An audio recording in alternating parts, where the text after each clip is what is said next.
Good evening, class. Week 3 discussion is regarding what social services I think are important to have in rural communities. What do I base this on and why? So, the top two that I would like to discuss is healthcare, and that does include mental health and substance abuse healthcare as well as physical, and also housing. The reason why I picked these two is because if you have your mental health in a good position, then everything else can fall into place a little better.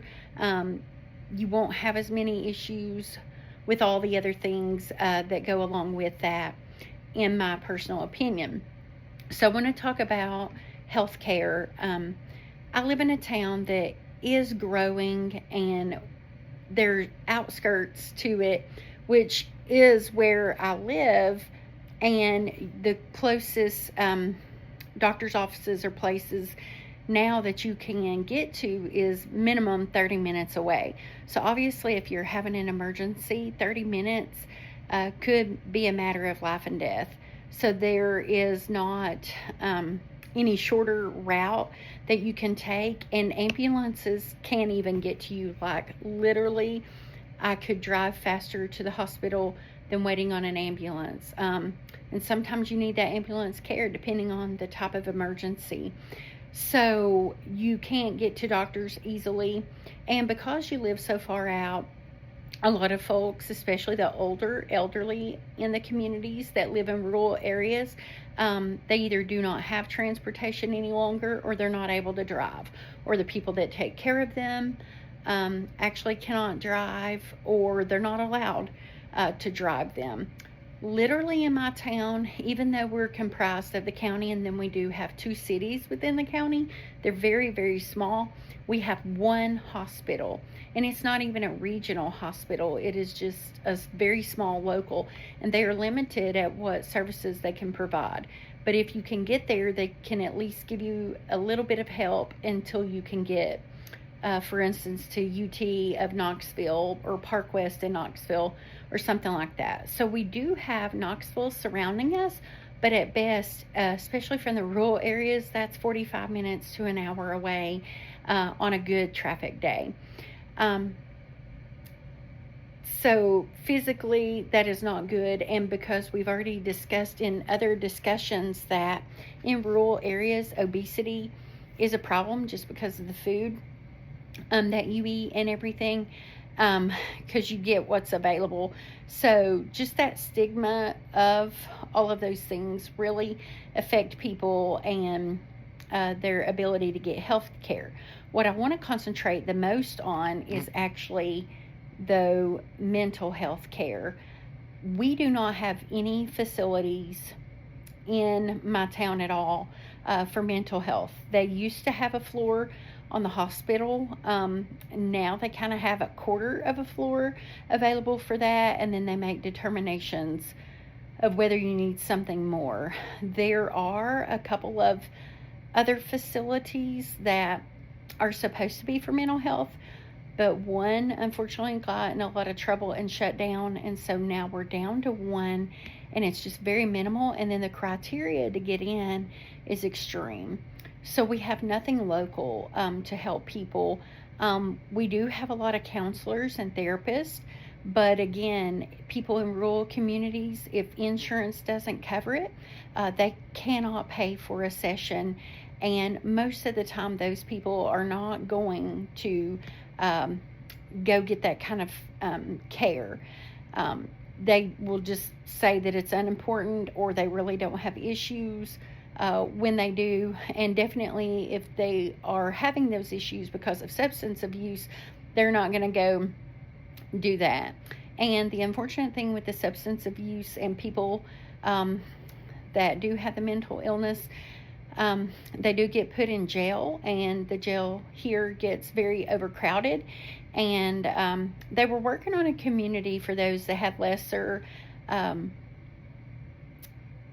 problems and things, but local residents have fought that so hard, and they still have not been able to get that in place. But it was actually a community that was for the nonviolent crimes or just minor things that they really shouldn't be in jail for necessarily, but they could live in this community, get the help that they need for all of those things. But people have just fought that so hard, and so it still has not happened. So therefore, we have a very overcrowded jail, and that just leads to many issues in that. Now, people obviously that are committing crimes, they should be in there and they need a punishment, but there's a lot of people that get put in jail that really jail is not what they need at all. They simply need help with their mental illness, or others just owe fines and things and they get put in there with these others, and then they start learning those behaviors and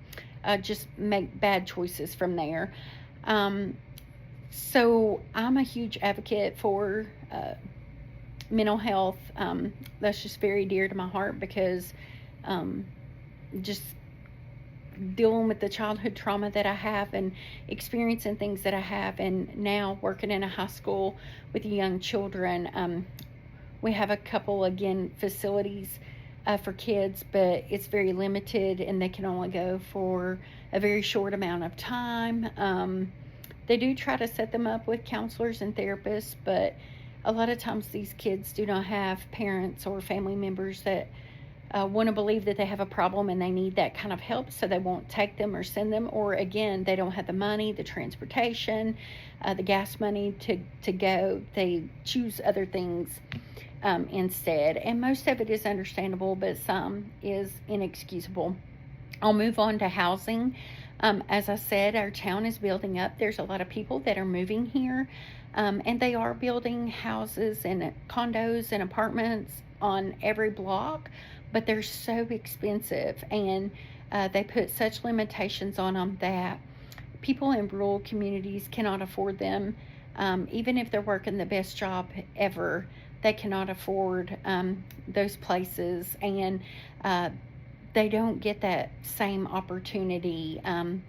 There's not tons of help on how to file for assistance or help. You have to go to this one location, and it's very busy because everybody's trying to do it. And just in the rural areas, most of the people own that land and they're not willing to give it up, and I don't blame them. I mean, that's all they have, and they don't want all these subdivisions build on it. But even if they did build on it, they wouldn't be able to afford it.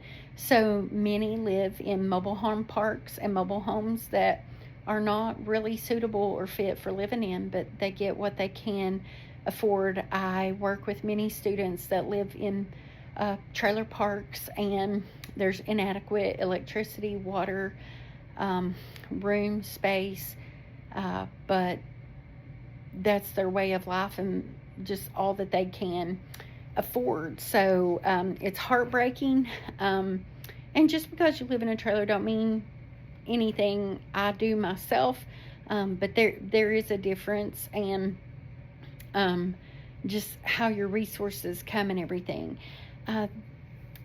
I just really want to see a change for availability for people that are trying hard and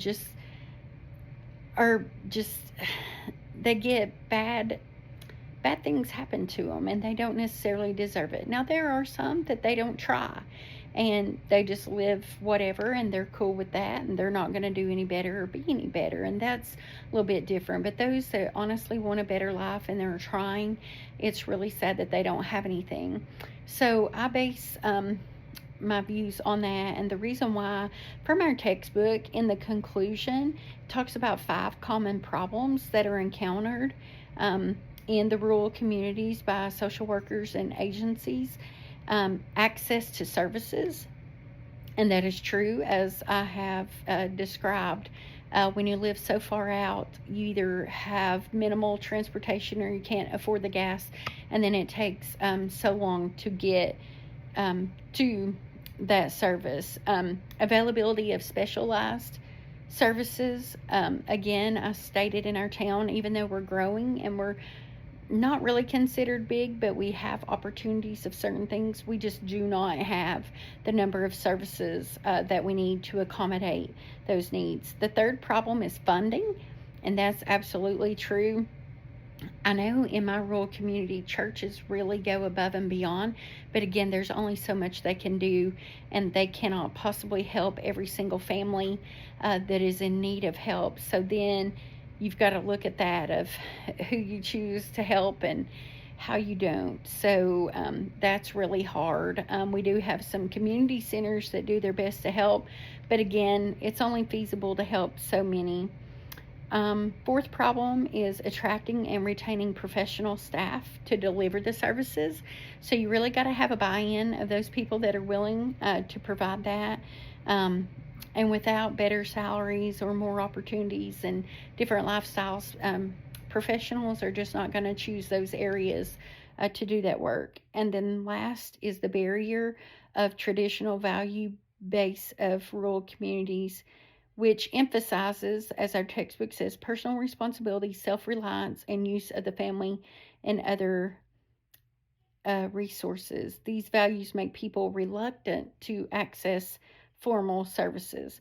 So, our textbook does a good job of describing 5 common problems. I have also discussed those. I would love to see a huge change and be able to provide more and just help people to know where those resources are, and hopefully one day get more that could be beneficial to those in the rural communities. That's my discussion post for this week. Sorry so long, but there's a lot of details and a lot of information to share. Thank you.